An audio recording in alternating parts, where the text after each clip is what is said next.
नमस्कार। आज की ऑनलाइन कक्षा में आप सभी का स्वागत है। प्यारे बच्चों, हम पिछली कक्षा में आपको संक्रमण तत्वों के विषय में पढ़ा रहे थे।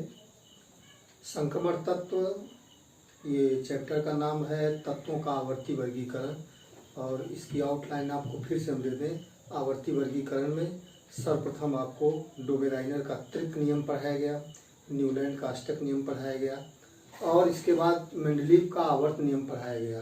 तत्वों के भौतिक एवं रासायनिक गुण, उनके परमाणु भारों के आवर्ती फलन होते हैं। फिर आधुनिक आवर्त नियम पढ़ाया गया कि तत्वों के भौतिक एवं रासायनिक गुणों का आधार जो है परमाणु भार नहीं है, बल्कि परमाणु क्रमांक है। परमाणु भार और परमाणु क्रमांक के विषय में भी मैंने बताया है।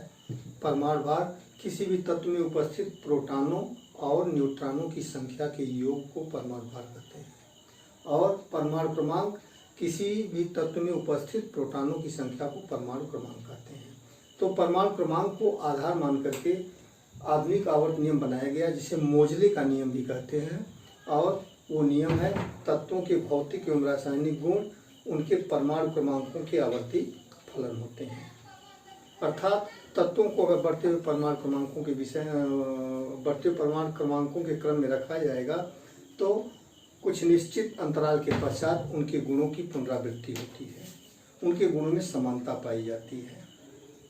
और इसी क्रम में हम जो है यहाँ तक पहुँचे हैं संक्रमण तत्व। संक्रमण तत्व से पहले आपको विकर्ण संबंध पढ़ाया गया। विकर्ण संबंध परीक्षा की दृष्टि से काफ़ी महत्वपूर्ण है। विकर्ण संबंध द्वितीय और तृतीय आवर्त के तत्वों में पाया जाता है। द्वितीय और तृतीय आवर्त के तत्वों में विकर्ण पर स्थित तत्वों के गुणों में समानता पाई जाती है, जिसे विकर्ण संबंध कहते हैं। जैसे लिथियम का गुण मैग्नीशियम से मिलता है, उसको आपको विस्तृत रूप में व्यापक रूप में पढ़ाया जा चुका है। सेतु तत्व किसे कहते हैं? Bridge element. हम जानते हैं कि आधुनिक आवर्त सारणी जो है, आधुनिक आवर्त सारणी का प्रत्येक वर्ग दो उपवर्गों में विभक्त है, उपवर्ग ए और उपवर्ग बी। तो ऐसे तत्व जो उपवर्ग ए और उपवर्ग बी दोनों तत्वों से समानता प्रदर्शित करते हैं, उन्हें हम सेतु तत्व कहते हैं, ब्रिज एलिमेंट कहते हैं, जैसे सोडियम है। इसी क्रम में संक्रमण तत्व आपको पढ़ाया गया। संक्रमण तत्व ऐसे तत्व होते हैं जिनके गुण सेतु तत्वों से बहुत कम मेल खाते हैं, ऐसे तत्वों को संक्रमण तत्व कहते हैं। और संक्रमण तत्वों की विशेषता क्या होती है? ये रंगीन आयन बनाते हैं, पहली विशेषता। दूसरी विशेषता, ये परिवर्ती संयोजकता प्रदर्शित करते हैं।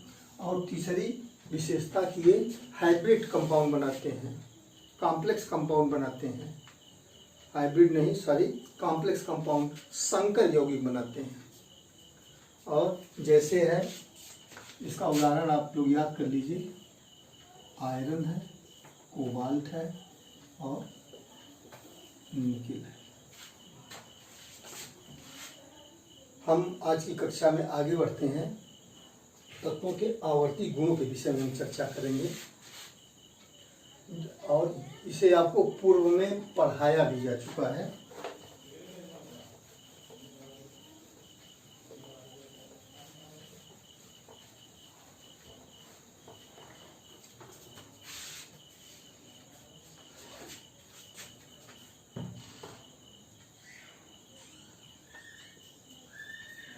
पहला है परमाणु आकार। किसी तत्व का परमाणु आकार क्या होता है? या परमाणु त्रिज्या। परमाणु आकार जो है निर्धारित होता है परमाणु त्रिज्या से। जिस परमाणु की त्रिज्या जितनी अधिक होगी उसका आकार उतना ही बड़ा होगा, ठीक है।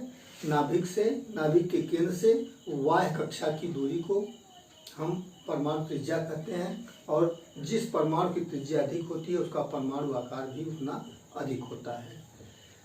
तो ये परमाणु आकार की परिभाषा हो गई। और इसका ट्रेंड क्या है, इसकी प्रवृत्ति क्या है आवर्त सारणी में? आवर्त सारणी में जब हम ऊपर से नीचे अर्थात वर्गों में चलते हैं, टॉप टू बॉटम आते हैं, तो परमाणु आकार बढ़ता है। ऊपर से नीचे आते हैं तो परमाणु आकार बढ़ता है। और आवर्त सारणी में जब हम बाएं से दाएं अर्थात फ्रॉम लेफ्ट टू राइट चलते हैं तो परमाणु आकार कम होता है। जैसे एक उदाहरण हम आपको दे दें, lithium, beryllium, boron, carbon, nitrogen, oxygen और फ्लोरीन। इसका परमाणु आकार बाएं से दाएं चलेंगे, इस तरह से इस वे में चलेंगे तो इसका परमाणु आकार सबसे अधिक होगा और फ्लोरीन का जो होगा वो सबसे कम होगा। ठीक है। परमाणु आकार के बाद आते हैं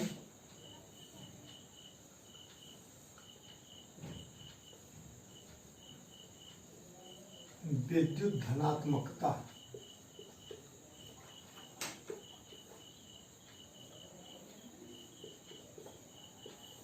विद्युत धनात्मकता क्या होती है? धन आयन बनाने की प्रवृत्ति को विद्युत धनात्मकता कहते हैं। तो आवर्त सारणी में अगर हम फ्रॉम लेफ्ट टू राइट चलते हैं तो विद्युत धनात्मकता कम होती है और ऊपर से नीचे आते हैं तो विद्युत धनात्मकता जो है वो अधिक होती है। ठीक है। इसके बाद विद्युत ऋणीयता।